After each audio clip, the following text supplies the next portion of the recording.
नमस्कार प्यारे बच्चों। बेटा हमने ईमानदार बालक के विषय में जाना। इस एकांकी में क्या था? एकांकी में एक अनाथ बालक की ईमानदारी और उसके स्वाभिमान का चित्रण किया गया है।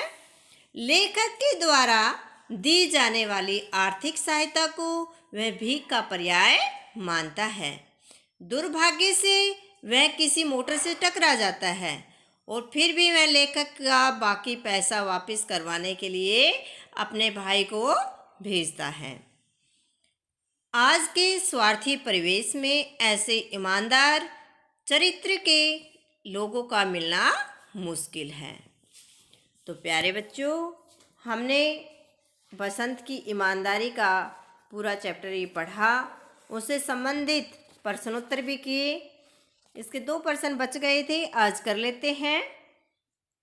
राजकिशोर जी अहीर टोले में भिखू के घर क्यों जाते हैं? राजकिशोर जी कौन थे? मजदूरों के नेता। वो अहीर टोले में भिखू के घर बसंत से मिलने के लिए जाते हैं। भिखू कौन था बेटा? जहाँ प्रताप और उसका भाई बसंत रहते थे, उनके घर में, भिखू अहीर के घर में। बसंत मोटर से टकरा जाता है, वो एक्सीडेंट हो जाता है, उसके पैर को गहरी चोट लगती है। इस कारण राजकिशोर जी बसंत से मिलने के लिए उनके घर पर जाते हैं। आगे देखेंगे, डॉक्टर वहाँ पहुँचकर क्या कहता है? डॉक्टर बसंत के पैर को देखकर कहता है कि इसके एक पैर की हड्डी टूट गई है, इसे अभी अस्पताल ले जाना चाहिए। अगर इसके पैर की एक हड्डी शायद टूट गई है तो इसे अभी अस्पताल ले जाना चाहिए। आगे देखेंगे, पाठ के आधार पर यहाँ पर प्रश्न उत्तर भी दिए हैं, बुक वर्क दिया है साथ में। आप मेरे साथ साथ पुस्तक में भरते रहें और जिन बच्चों ने भर रखा है वो समझें। इस एकांकी के लेखक कौन हैं? सर्वेश्वर दयाल सक्सेना, विष्णु प्रभाकर, प्रेमचंद। तो हमारा इसमें सही आंसर हो जाएगा विष्णु प्रभाकर। इस एकांकी के लेखक विष्णु प्रभाकर हैं। हम ये विशेष ध्यान रखें, जहाँ रिस्पेक्ट के लिए बहुवचन का प्रयोग होता है, ये है और ये है, ठीक है। ये है एक वचन में, ये हैं बहुवचन में प्रयोग किया जाता है। आगे देखेंगे, राजकिशोर कौन थे? मजदूरों के नेता, कहानीकार, शिक्षक। तो राजकिशोर जी कौन थे? मजदूरों के नेता। तो हमारा सही आंसर होगा इसमें मजदूरों के नेता। दोनों भाई किसके घर में रहते थे? लेखक के घर, भिखू अहीर के घर, अपने मामा के घर। दोनों भाई भिखू अहीर के घर रहते थे। बसंत किस स्वभाव का लड़का था? ईमानदार, लालची या मंदबुद्धि? तो बसंत ईमानदार स्वभाव का लड़का था। तो इसमें सही आंसर हो जाएगा हमारा ईमानदार। आगे देखेंगे, भाषा की बात। सब समूह के लिए एक शब्द चुनकर लिखिए। ये बेटा हमने जो व्याकरण में पढ़े थे ना, अनेक शब्दों के लिए एक शब्द, तो वही चीज़ यहाँ पर दी हुई है। इनमें ऑप्शन डाल दिए गए पेटिका में। इन पेटिका में से ये शब्द आपने चुनकर सही स्थान पर कौन सा लिखना है। जैसे जो समा के योग्य हो उसे क्या कहेंगे? सम्य। आप इसमें सम्य भर देंगे। जो स्मरण करने योग्य हो, स्मरणीय। जानने की इच्छा रखने वाला, जिज्ञासु। गांव में रहने वाला, ग्रामीण। नगर में रहने वाला, नागरिक। जो कभी न मरे उसे क्या कहेंगे? अमर। सत्य का आचरण करने वाला, सदाचारी। देखने वाला, दर्शक। आगे देखेंगे, वचन बदलिए। हमने व्याकरण में पढ़ा था वचन किसे कहते हैं, वचन के कितने भेद होते हैं। तो सबसे पहले हमें पता होना चाहिए वचन किसे कहते हैं। शब्द के जिस रूप से उसके एक या एक से अधिक होने का पता चले उसे वचन कहते हैं। वचन के कितने भेद होते हैं बेटा? 2। एक वचन और बहुवचन। यहाँ पर एक वचन दिए हुए हैं और हमें क्या बनाना है, बहुवचन बनाने हैं उनके। जैसे लड़का लड़के, पैसा पैसे, खिलौना खिलौने, पलक पलकें, थैला थैले, दिया सलाई दिया सलाइयाँ। ठीक है, आगे देखेंगे।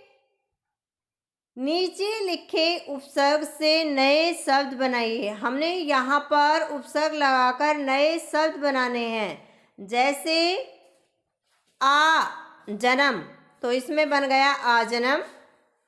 अध मरा, तो क्या हो गया, अधमरा।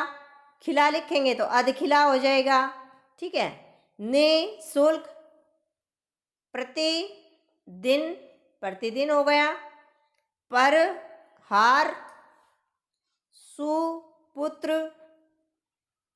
ठीक है,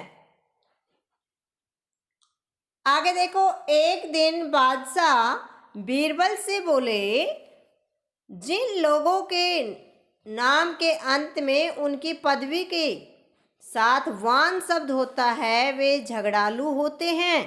क्या होते हैं, वे झगड़ालू होते हैं। जैसे इक्केवान, गाड़ीवान, पहलवान और दरबान इत्यादि। ये कब लगता है, ये उद्धरण चिन्ह लगाया है जैसे कि तैसे बात को कहने के लिए। ये हमने व्याकरण में आपको अच्छे से समझाया भी था बेटा, विराम चिन्ह में। बीरबल ने स्वीकृति से कहा, उसने उसके कही हुई बात वापस करना। हाँ मेहरबान, हाँ मेहरबान विस्मयादि बोधक चिन्ह कब लगता है, आश्चर्य, चिकित, आश्चर्य, घृणा, शोक, कुछ इनमें लगता है बेटा। तो ये कह रहा है हाँ मेहरबान। बादशाह चुप रह गए क्योंकि बीरबल ने उनकी गणना भी उसी कोटि में की थी। कौन सी कोटि में, झगड़ालू वाली कोटि में। जैसे इकबान बताया था, गाड़ीवान बताया था, पहलवान बताया, दरबान। तो क्या कहा, जिसके पीछे वान लगता हो वो क्या कह रहे थे, जिसकी पदवी के पीछे वान लगता हो वह क्या होगा, वे क्या लोग, कैसे लोग होते हैं, झगड़ालू होते हैं। तो बीरबल ने भी यही स्वीकृति की, हाँ मेहरबान। तो मेहरबान, उसके पीछे भी क्या लग गया, बान लग गया। तो ऊपर लिखित गद्यांश में से हमने संज्ञा, सर्वनाम और क्रिया शब्द खोजकर लिखने हैं।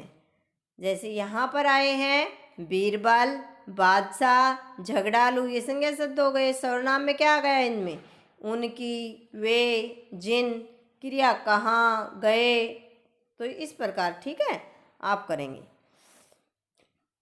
आगे देखेंगे, ये अपठित गद्यांश है, हमने पहले भी पढ़े थे बेटा। अपठित गद्यांश क्या होते हैं, जो कभी पढ़ा न गया हो। ऐसा गद्यांश जो कभी पढ़ा न गया हो और उनके पढ़कर नीचे दिए गए प्रश्नों के उत्तर आपने लिखने हैं। पहले ध्यान से गद्यांश को पढ़ेंगे। चने का पौधा, ये आपकी बुक में लास्ट में दिया हुआ है बेटा। चने का पौधा। एक थी शेख चिल्ली जिन्हें काम करने की आदत नहीं थी। उनकी माँ चरखा काटकर जो थोड़ा बहुत कमा लेती थी उसी से घर का निर्वाह होता था, घर का गुजारा होता था, काम चल रहा था, खाना पीना हो रहा था। एक दिन शेख चिल्ली ने सोचा कि क्यों न चनों की खेती की जाए। उसने भुने चने खाते खाते कुछ चने खेत में बो दिए। भुने चने होते हैं बेटा जो हम खाने के योग्य हो, तवे पर भून देती है, कई बार हमारे मम्मी अरे वगैरह भून देती है, पकाना।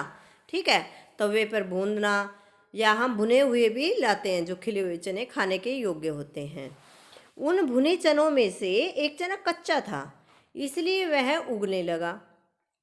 जमीन में गिर गया खाते खाते एक चना, और वो उस भुने चनों में से एक चना थोड़ा कच्चा था। कच्चे चने ही उग सकते हैं, भुने हुए तो क्योंकि उनकी वो ख़त्म हो जाती है, तो इसलिए वह उगने लगा। और शेख चिल्ली दिन रात कंधे पर डंडा लिए उस चने के पौधे की रखवाली करने लगा, कोई इस चने को खा ना जाए।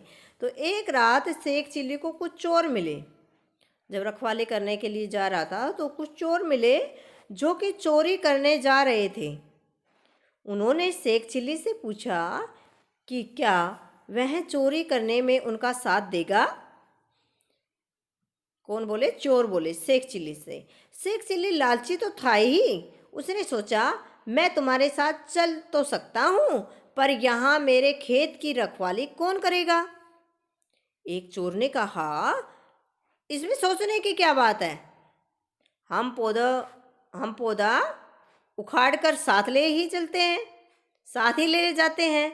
शेख चिल्ली ने पौधे उखाड़ कर साथ ही रख लिए, अपने साथ ही रख लिए। अब वे सब एक धनी बनिए के घर में चोरी करने गए। शेख चिल्ली ने बनिए के घर में अंधेरे में हाथ से इधर उधर टटोला तो एक गोल सी चीज पर हाथ पड़ा। अब वो गोल चीज क्या हो सकती है, आप सोचो जरा। वो गोल चीज थी बेटा, शेख चिल्ली के हाथ जो लगी थी गोल चीज, वो नारियल था। नारियल होता है ना जो खाने का, तो शेख चिल्ली के हाथ नारियल लगा था। शेख चिल्ली के मन में नारियल खाने का लालच आ गया। अगर अभी इसको तोड़कर खा लेता हूँ। उसने सोचा अब तोड़ा कैसे जाए, अब खाने के लिए नारियल तोड़ा कैसे जाए। इतने में उसका हाथ एक गोल चीज पर पड़ा। शेख चिल्ली ने उसे पत्थर समझा, वो गोल चीज। उसने नारियल को उठाकर उस पत्थर जैसी वस्तु को दे मारा तो जोर से चीख सुनाई दी। वो कौन था? वो सेठ था, जो धनी सेठ था, उसका सिर था। वो सिर के जब नारियल लगा जोर से तो वो सेठ चिल्लाया, तो वह गोल पत्थर नहीं, धनी सेठ का सिर था। तो चीख सुनकर घर के सभी लोग जाग गए और शेख चिल्ली समेत चारों जो चोर थे, चोर पकड़े गए और चोरों को पुलिस के हवाले कर दिया गया। और शेख चिल्ली को कम अकल वाला समझकर छोड़ दिया गया। आखिर इसमें दिमाग ही कम है, ये वैसे ही कम है। तो इसलिए शेख चिल्ली को तो छोड़ दिया और चोरों को हवालात में बंद कर दिया गया, पुलिस ले गए अपने साथ। तो हमने गद्यांश को बेटा ध्यान से समझा, पढ़ा। तो इसके आधार पर, उपयुक्त गद्यांश के आधार पर दिए गए प्रश्नों के उत्तर आपने देने हैं। यहाँ पर सबसे पहला प्रश्न आता है हमारा, शेख चिल्ली ने खेत में क्या बोया था? क्या बोया था? गेहूँ, चने, चावल। तो शेख चिल्ली ने खेत में चने बोए नहीं। ठीक है, तो हमारा सही आंसर होगा ख, इसमें चने पर सही का। कितने चने उगे थे? 2, 4, 1। तो एक ही पौधा उगा था। ठीक है, चने का। चोरों ने चोरी कहाँ की थी? सेठ के घर, बनिए के घर, किसान के घर। तो किसका घर था? बनिए का घर। गोल सी वस्तु क्या थी? गेंद, नारियल, फुटबॉल। क्या थी गोल सी चीज? नारियल। ठीक है, नारियल तोड़ने के लिए शेख चिल्ली ने क्या किया?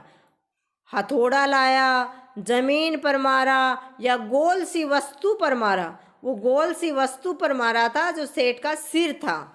ठीक है, तो ये गोल सी वस्तु पर मारा, ये हमारा सही आंसर हो जाएगा। रात और चोर शब्दों के बहुवचन बनाइए, लिखिए। एक वचन से हमने किस में बनाना है बेटा? ये बहुवचन में बनाना है। जैसे रात का क्या हो जाएगा? रातें। इसी प्रकार चोर का क्या हो जाएगा? चोरों।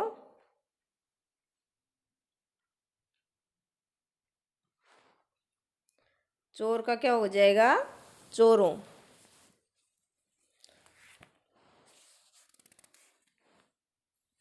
आगे देखेंगे, सेठ का विपरीत लिंग वाला शब्द बताइए। सेठ का विपरीत लिंग क्या हो जाएगा?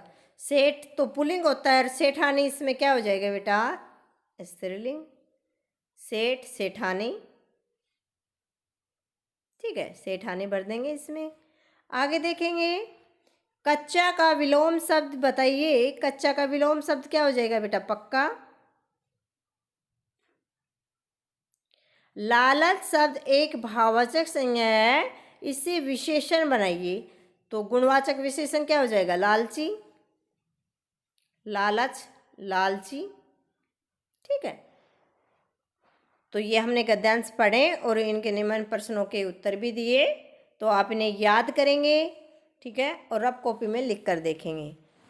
गद्यांश को अपने पुस्तक में साथ साथ भर लेंगे और इन्हें याद करें और लिख कर देखें, और अभ्यास कार्य भी पुस्तक में भरेंगे और याद करेंगे और लिख कर देखेंगे। ठीक है, धन्यवाद।